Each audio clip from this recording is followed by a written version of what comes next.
আপোষ কবিতার চূড়ান্ত নিদর্শন দিয়ে শেখ মুজিব ঘোষণা করলেন পাকিস্তান জিন্দাবাদ। ঠিক কিনা?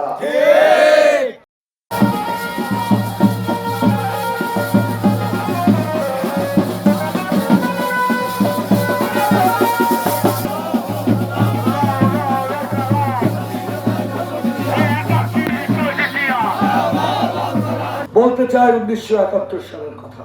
26শে মার্চ কালুরঘাট বেতার কেন্দ্রের ব্যাখ্যা আবু হাসান খান দিয়েছে, কিন্তু তার পূর্বের অবস্থাটা কি?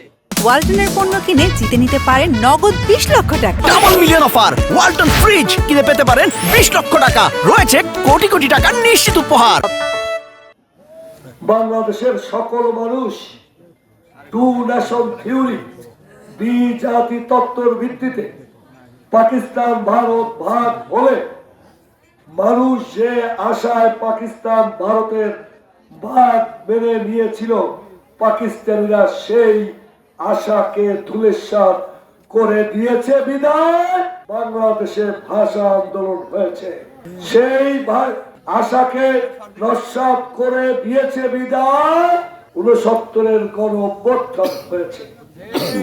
আমাদের পাট, আমাদের চা, আমাদের সকল উৎপাদিত ফসল থেকে যা কিছু হয় সব রপ্তানি আয় নিয়ে যায় পাকিস্তানিরা, আর আমাদের দেশে দুর্ভিক্ষ হয়।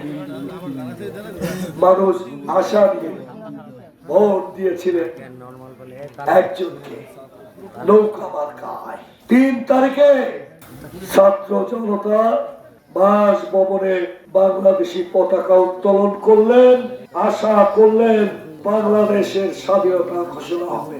তিনি বললেন বাড়ি চলে যাও। 7 তারিখে জনসভা আছে।